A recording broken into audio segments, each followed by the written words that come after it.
சொன்னால் தானே தெரியும் என்று சொல்லக்கூடிய கணவர்கள் ஒரு பக்கமும், நம்மால நம்மள லுக்க விட ஆரம்பிச்சுட்டா லபக்குன்னு தாலியை கட்டி கபக்குன்னு கவிட்டு போயிட வேண்டியதான். மாமா கை கால்லாம் ரொம்ப வலிக்குது.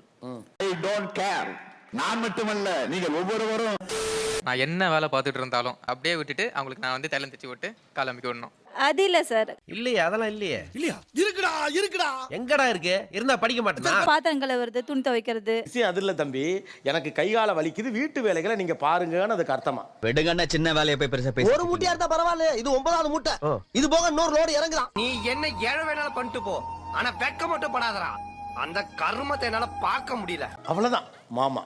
அப்ப எதுவும் தேவைப்படுதுன்னு அர்த்தம் சார் அந்த இடத்துல. அப்படியா? நான் அந்த இடத்துல வந்து கொஞ்சம் அமைதியா இருங்க அப்படின்னு. என்ன பஞ்சர் ஆயிடுச்சா? தீபு லவ்வா கூப்பிடுறான்னு அர்த்தம். கரெக்டா? ஏதோ எனக்கு தேவை, கூப்பிட்டு. ஓ, ஏதோ தேவைப்படுற. ஐயோ, இந்த சின்ன விஷயத்த கூட புரிஞ்சு தெரியாத தத்தியா இருக்கிறானே. ஆனா நீங்க எல்லாமே வேற மூட்லயே இருக்கீங்க தம்பிங்களா. ஸ்ட்ரெஸ்ஸா இருக்கு. என்ன அர்த்தம் அதுக்கு? வெளியில போய் பானிபூரி சாப்பிட்டு வரலாம். வெளியில போய் பானிபூரி சாப்பிட்டு வரலாம். அவ்வளவு. ஐயோ, என்னையா இது? வலது கால எடுத்து வச்சு உள்ள வாங்கோண்ணா. இருடி, இன்னும் ஒரே ஒரு நிமிஷம் இருக்கு. நான் என்ன கேக்குறேன், ஒரு பானிபூரி சாப்பிட்டு வருவோமானே கேட்கலாமே. அதான் பிரச்சனையே. டக்குன்னு இவங்க ஆபீஸ்ல இருந்து வருவாங்க, இவங்களும் ஒரு டயர்ட்னஸ்ல தான் இருக்காங்க. நான் டைரக்டா போய் பானிபூரி சாப்பிட போலாமா அப்படின்னு கேக்குறப்ப, என்ன ஜென்மண்டா இது? தீனி தீனி தீனி திங்கிறதே பொழப்பா போச்சு. அது தெரியல. நான் என்ன கேட்டாலும் எனக்கு தெரியல இதுவே சொல்லிட்டே இருப்பேன். உங்களே புரிஞ்சுக்கிட்டீங்க, அது எனக்கு பிடிச்சது ஐஸ்கிரீம் வாங்கி தரது, அந்த மாதிரி பண்ணணும். அந்த மாதிரி பெரிய பீட்ரு இவரு. ஒண்ணு தெரியும் சொல்லு, இல்லன்னா தெரியாதுன்னு சொல்லு. எல்லாமே தெரிஞ்ச மாதிரி பில்டப் கொடுக்குறவங்களுக்கு அதை செய்யறது. அட அங்கதானேயா விஷயமே இருக்கு. அதே தான் சார் நானும் கேட்பேன். நம்ம ஐஸ்கிரீம் வேணுமா? தெரியல. வேற ஏதாவது சாப்பிடலாமா? தெரியல. இந்த விளையாட்டெல்லாம் என்னிட்ட வச்சுக்காத. தெரியாது. ரோட்ல கூட்டிட்டு சுத்திட்டே இருப்பேன் சார். அப்புறம் கொஞ்ச நேரம் கழிச்சு அவங்களா வந்து சரி ஓகே பானிபூரி சாப்பிடலாம், இல்ல ஐஸ்கிரீம் சாப்பிடலாம். ஏமா இப்படி தப்பு பண்றீங்களம்மா? தெரியலன்னா அதுக்கு அர்த்தம் என்னன்னா, உங்களுக்கே என்னன்னு தெரியலங்கிறது தான் அதோட அர்த்தம். உங்களுக்கே தெரியாத ஒண்ணு அவருக்கு எப்படிமா தெரியும்? எப்படி சிக்கிரிக்கம் பாத்தியாப்பா? சண்டை போட்டோன்னே என்ன பிரச்சனைன்னு கேட்பாங்க. இதான் பிரச்சனைன்னு சொன்னா இதை முதல்ல சொல்லிருக்கலாம்ல அப்படின்னு. இந்த பாரு, நீ இப்படி எல்லாம் பேசுறது நல்லா இல்ல. அப்படிலாம் இருக்கிறதுனால தான் அப்படி இருக்கா. இப்படிலாம் இருக்கிறதுனால தான் நீ இப்படி இருக்க. என்னடா இழிப்பு? மயில் சிரிக்குது. ஆனா இவங்க பண்றதுல எதெல்லாம் உங்களுக்கு புரியல. எந்த வார்த்தைகள், எந்த சமிக்கைகள். நீ புடுங்குறது பூராமே தேவையில்லாதான். போய் புடுங்கு போ. காரமா ஏதாவது சாப்பிடணும்னு நினைப்பாங்க சார். அது சொல்லுவாங்க ஒரு சண்டே ஈவினிங், காரமா ஏதாவது சாப்பிடணும் போல இருக்குமாங்க. எனக்கு காரப்பொரி சாப்பிடணும் போல இருக்கு. கல்யாணம் ஆகி 20 years ஆகுதுங்க சார். இந்த இது கூட புரியலன்னா எப்படி சார் ஆகிறது? சாரு, உனக்கு புரியல. புரிய வேண்டாம், புரிஞ்சுக்க ஆசைப்படப்படல. அது என்ன சார், அது பிளான் பண்ணியா சார் வரும்? காரமா ஏதோ ஒண்ணு. இவனுங்க குடுக்குற பிரஷர்ல நான் நல்லவனே கெட்டவன் ஆயிடுவான். அதான் ஏதோ ஒண்ணு அவன் வாங்கி கொடுத்தா தான் அதை நான் சாப்பிட்டா எனக்கு பிடிக்காதுங்கிறீங்களே.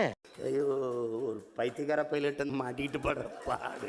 அது தெரியாம ஏன்டா நீங்க சலூன் கடைக்கு வர? யாராவே?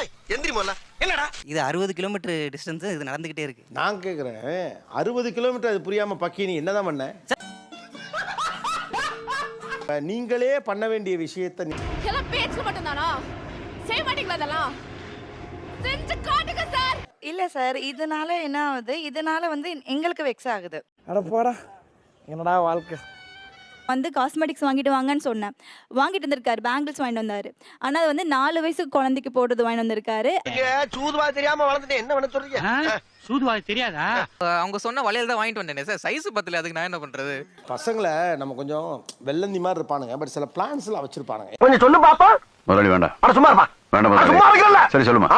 அவங்க அக்கா பிள்ளைக்கு ஏதாவது வாங்கி கொடுக்கணும் ஒரு ஐடியா இருக்கும். உனக்கு வாங்கிய மாதிரி வாங்கியாந்து இது யார் கைக்கும் பத்தாது, உங்க அக்கா பிள்ளைக்கு தான் பத்தும். கடைசியில தங்கச்சிக்கு பத்துச்சு சார். அவ தொங்கச்சி மேட்டர் எதுக்கு இருக்குற? அது ஏன் மேட்டர்? ஓ மேட்டர் மட்டும் பேசு. சொல்லு. சொல்றா. வேலை இருக்கா? சரி பாருங்க, நான் போட்டுக்கிறேன். ஒரு நாள் தானே, ஒரு நாள் நான் போட்டுக்கிறேன்ற மைண்ட் செட். இப்போ நீங்க சொல்றபடி தினமும் நீங்க தான் வந்து காஃபி போட்டு கொடுக்கணுமா? அப்படி பச்சையா சொல்ல முடியாது, ஒரு யூகமா சொல்லலாம். தினமும் இல்ல, அடிக்கடி அவங்க கேட்பாங்க. அடிக்கடினா அந்த வாரத்துக்கு எல்லா அந்த மாதிரி. ஜோக் இல்லையா? சார் ஆக்சுவலா தினமும் தான் சார். ஆக்சுவலா தினமும் தான். நீ ஏன்டா புலம்பினே இருக்கேன்னு முதல்ல நினைச்சேன்டா. நீலாம் 300 நீ ஆனா புலம்புனாலும் இதெல்லாம் ஆறாது. உங்களுக்கு தெரியுது, அவங்களுக்கு தெரிய மாட்டேங்குது. உனக்கு இன்னும் என்னென்ன தெரிய வைக்கிறேன் பார். அவ்வளவு எக்ஸைட்மெண்டோட இருக்கேன்னு தெரியுதா? படத்துக்கு போய் அவ்வளவு எக்ஸைட்மெண்டோட இருக்கன்றது புரியுதா? ஆமா, நீ எல்லாம் துறவரம் போறதுக்கு எக்ஸைட்டடா இருக்கணும். மறக்காம சர்ப்ரைஸ் பண்ணுங்க. தேங்க்யூ